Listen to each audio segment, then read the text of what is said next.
The Secret Money Crisis. Chris's failed investment risks Amy's farm fortune. Inspired by characters from Little People, Big World. The sun rose over Hillsboro, Oregon, casting a golden hue across the lush greenery of Amy Roloff's countryside home. She stood at the porch sipping her coffee, unaware that the life she had rebuilt with love, patience, and effort was on the brink of collapse. Chris Merrick, her husband of 2 years, had always been her calm. A former real estate agent with a steady hand and a charming smile, he was the opposite of her past, steady where Matt had been stubborn, supportive where Matt had been demanding. But Chris was hiding something. It had started 6 months earlier. A can't-miss opportunity. A tech startup based out of Seattle had pitched itself as the next Apple. Chris, eager to prove his worth not just emotionally but financially, took a significant chunk of their joint savings, money from Amy's farm sale, some tucked-away reserves, and even a second mortgage on the battleground house Amy bought after divorcing Matt. He hadn't told Amy. A cracked foundation. Amy began to notice subtle shifts in Chris. He was distant. He stopped talking about finances. He avoided eye contact when she brought up retirement plans or weekend getaways. One evening, while they were watching Jeopardy! In the living room, Chris abruptly stood up and left the room when a question about cryptocurrency came on. Hello viewers, welcome back to my channel. For Roloff family latest news update, please subscribe to the channel and press the bell icon. Amy's stomach twisted. Something wasn't right. She did what she'd never done before. Logged into their joint account. What she found made her gasp. A $245,000 withdrawal labeled North Forge Holdings. Her mind reeled. North Forge? She Googled the name. The results were disastrous. A startup that had been hailed as the next unicorn had gone belly up. Investors were suing. The CEO had fled the country. Amy sat frozen, her heart pounding. Tears welled up, not just from betrayal, but from the sheer magnitude of what this meant. That money was everything. Josiah's future, Jackson's college fund, and the safety net she'd always prided herself on having after leaving Matt. She waited until Chris came home from a supposed golf game the next day and confronted him. I did it for us. Chris sat in silence for a full minute after Amy's voice stopped shaking. She had laid out the printouts, screenshots, and bank records in front of him like evidence in a courtroom. I did it for us, he said finally. I wanted to give you more. A life where we could travel. Maybe even buy another piece of land together. Amy was stunned. Chris, you risked my entire farm fortune, our future, on a startup without even talking to me? He tried to explain the promises from North Forge, the phone calls, the marketing material. He swore he was convinced. But Amy wasn't hearing it. She walked out of the room. That night, she didn't sleep beside him. She curled up on the guest bed, the one once used for Zach's kids when they visited, and cried. Fallout. News travels fast in a family like the Roloffs. Tori and Zach found out when Amy canceled her planned visit to see the kids. I'm not in a good place right now, she texted Tori, who immediately called Zach. Zach confronted Amy during a visit a week later. You need to protect what's yours, Mom, he said bluntly. This is exactly why Matt had so much control for so long. Tori, always more sympathetic, urged Amy to think before acting rashly. He's human, Amy. He messed up, yes, but maybe there's a way to fix it. But Amy wasn't sure. Her heart was broken, her trust shattered. The lawsuit.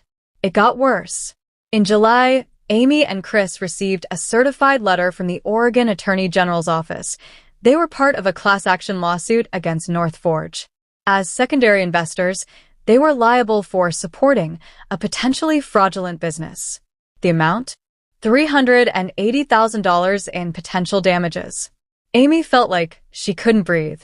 How could this spiral so badly, Chris? She asked him through tears. I didn't know it would get this bad, he admitted. But I'm not giving up. I'll fix this. I'll sell my motorcycle, the property in Bend, everything. Amy didn't want Chris's things. She wanted her life back. Ghosts from the past. In an ironic twist, Matt Roloff found out about the financial disaster through mutual friends at a real estate development event. He sent Amy an email. Amy, I heard what's going on. Despite everything, you don't deserve this. If you need help, let me know. Matt. Amy was shocked. Matt, the same man who had made their divorce emotionally exhausting, was now offering help? She didn't respond, but she started thinking, was Chris really the right person for her? Or had she rushed into marriage, desperate for something different after the chaos with Matt? A family divided. TLC producers heard whispers about Amy's situation and started poking around, eager to weave it into the upcoming season. Amy refused. This isn't reality show drama. This is my real life, she told them. But others weren't so reserved. Jeremy, never a big fan of Chris, posted a cryptic Instagram story. Be careful who you trust with your legacy.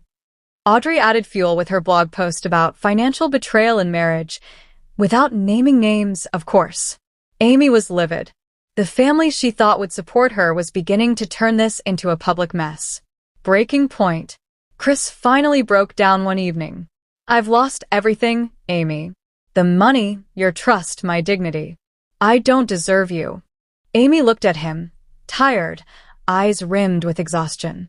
You were supposed to be my safe place, she said. He wept. They both did. The next morning, Amy made her decision. She wasn't going to divorce him. Not yet. But they needed space. Real space. Chris moved out temporarily to stay with a friend in Beaverton, rebuilding from rubble.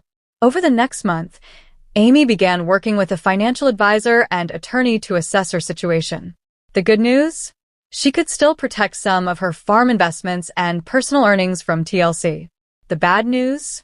Their house could still be seized depending on the outcome of the class action lawsuit.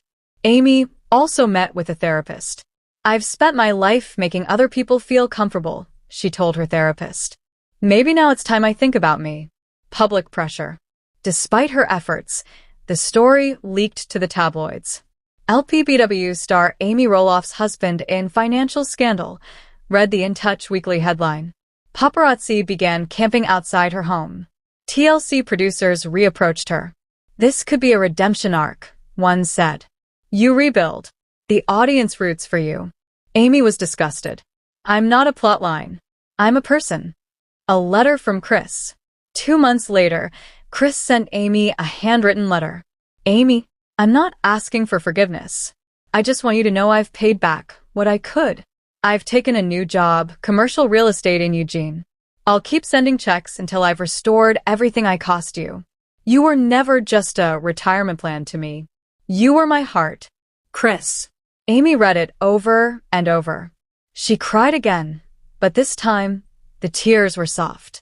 She didn't know if their marriage would survive, but she respected that he was trying. Harvest season. By October, the lawsuit was settled. Chris and Amy were cleared of active wrongdoing, but their investment was lost. Amy, ever the fighter, turned to what she knew best, community. She reopened Amy's Little Kitchen online store and began giving live baking classes on Instagram. Fans rallied around her. She used the income to recover what was lost. Slowly, carefully. Chris returned for Thanksgiving. Amy allowed him to carve the turkey. It was symbolic, not of total forgiveness, but of a willingness to keep going. New roots. Amy planted a new garden in her backyard that spring. Zach and Tori visited with the kids. Audrey stayed distant, but Jeremy sent flowers. Matt never followed up on his offer, but Amy didn't mind. She had weathered the storm on her own terms. Chris continued to pay off what he owed, and they attended counseling. The money crisis hadn't destroyed her. It had reshaped her. Amy sat on the porch one evening, just like the morning when this all began. This time, she smiled. Not because everything was perfect, but because she had survived. Her farm fortune had been threatened, her marriage shaken, her reputation attacked. But in the end, she still stood strong. Not as Matt's ex-wife, not as Chris's partner, but as Amy Roloff, a woman who had built, lost, and rebuilt everything on her own terms.